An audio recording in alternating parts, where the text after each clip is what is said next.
I'm Dory and I am really excited today because today I am going to be sharing my marker collection with you guys, and oh my gosh, do I have a lot of markers. This is just a fifth of what I own. Most of my markers go in this bag right here. Let me put this bag over here and I'll show you. Yeah, this is the majority of my markers, but I also have about 160 some over in this bag too. So, let me go ahead. I also have in this bag, I have some fine liners. I have some more fine liners. I have a few Sharpies, a couple felt tip pens, things like that. And I also have a collection of gel pens. But we're just talking about the markers today. I really wanted to kind of show you these because I do not own any Spectrum Noir. I do not own any Copic markers. I live on a really tight budget. So all of the markers that I've accumulated are extremely cost effective. So I wanted to kind of share all of the markers that I have and what I think of all of them and what their pros are, what their cons are, and just kind of let you decide what what the best purchase would be in case you're like me and you're on a really tight budget. So let's just go ahead and talk about the marker brands that I own. The very first set of markers I ever owned was a gift from my friend Andrea. She sent me a pack of 40 TouchFive markers. This set is available on Amazon for around $26, which means every marker costs roughly 65 cents each. This is an incredible value, honestly. I've been using these markers for just over a year, and so far, only one of them has been completely used up. This set has lasted me a really long time. This is a fantastic beginner set, and I learned a lot using these markers. The range of colors that I received was random, and it may vary from set to set. I was fortunate not to have any duplicates in my set, but I also did not get a colorless blender. Each color has a bullet nib and a chisel edge. The colors do bleed and feather quite a bit though, so yeah. But they're great and I love them. This marker set was a birthday gift from my mom. I'm pretty sure that she purchased these at Hobby Lobby because that seems to be the only store that carries this set. The pens came in a set of 36 and they cost about $35, making each individual pen cost around 90 cents. This is still affordable though when you compare them to brands like Spectrum Noir and Copic. This set provided me with my very first colorless blender, and it also gave me a nice variety of neon colors, which I love. These colors are super pigmented. They saturate much more evenly than the TouchFive, and they blend easily too. They look very intense on paper. Each pen comes with a bullet nib and a chisel edge. The colors do tend to bleed into each other a lot, so I've had to learn to leave kind of a gap between my colors and the edge of my line art, so as to not accidentally seep outside of the lines. These pens were also a gift. I'm pretty sure that they were bought at Hobby Lobby as well, but they are available on Amazon for around $19.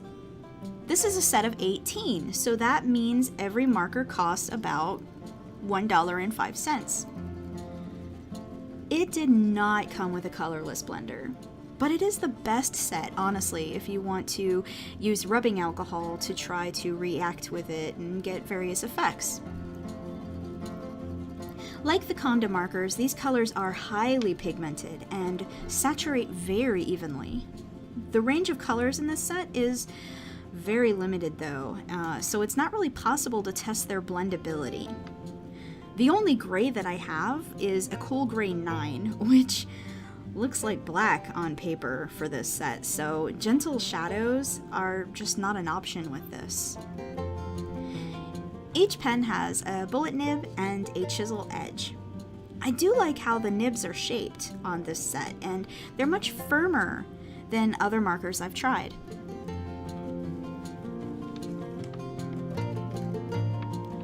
The Studio series came from Walmart online, and they came in a set of 24, which cost about $28. This means every pen costs about $1.16, which makes this the most expensive set that I own. I've found that these markers do dry out much faster than other brands that I have, and several have already found their way to the trash can. But the markers are beautiful, the colors are beautiful, and they blend better than the other sets I have. There is a colorless blender in this set, but I haven't really had to use it often because these markers don't really bleed or feather much at all. The best thing about these markers are the brush tips. Every pen in this collection has a bullet nib and a brush tip instead of the standard chisel edge. I think most artists will probably agree with me when I say that brush tips are just generally more useful than a chisel edge. This massive set of Soucolors is my most recent gain. I just obtained these on Christmas, and they were a gift from my parents. There are 168 markers here, and this set sells for about $66 on Amazon. This means every pen has a value of 39 cents. This, by far, is the most cost-effective collection that I own. Like I said in my review of this product, I love the broad range of colors. I got a lot of grays and pastels and flesh tones and, just colors that I didn't have. But I was disappointed when over 20 of my new markers were dried up upon arrival. Many of the pen's caps do not fit properly, and this resulted in a bunch of dead markers that I never got to use. The pens that were not dry do tend to stop working very quickly, so coloring a large area with these markers would take a very long time, and the result would look very patchy. They do not saturate or blend well. But overall, the range of colors is nice, so there's that. This would probably be a really good beginner set for someone on a budget. These pens have a bullet nib and a chisel edge. It's interesting to me to see how different the pen tips are on each of the different brands. Here are all of the brands lined up together. As you can see, some of the tips are pointy, some are fatter, some are longer, and I can tell you that they vary in texture as well. Some of the brands are very flexible, and some of them are very firm. Some of them are very soft, and some of them are scratchy on the page. I personally prefer a firmer, smooth tip to my pen because I just find that easier to control when I'm coloring in a small area. The chisel edges are different too. I really wish that they all had brush tips instead because I just like brush tips better. But honestly, that's a matter of taste. Here are some samples of how each marker looks on paper. You'll notice a variation in color, temperature, saturation, and coverage. You'll also notice that some of the colors bleed into each other a little bit more than others.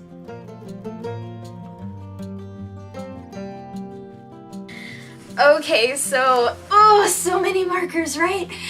I really hope that this was helpful to you if you're trying to make a decision about what type of marker brand to purchase. I really hope this was helpful to you in making the decision a little bit easier. I've also put links to every single one of these brands in the description box down below. So I've even made shopping easy for you. If you saw one that you liked, just click on that link and it'll take you to where you can buy it. Thank you so much. Oh, and this is definitely not sponsored. It is definitely not sponsored. So all of these opinions are absolutely honest, true opinions of what I think of these markers, and I've been using them, for most of them, for over a year now. So I hope you did enjoy this. I hope this was helpful for you, and if it helped you at all, or if you just had fun watching me talk about my markers, don't forget to leave a thumbs up and subscribe to my channel for more. Thank you so much. I'm gonna see you next time. Bye!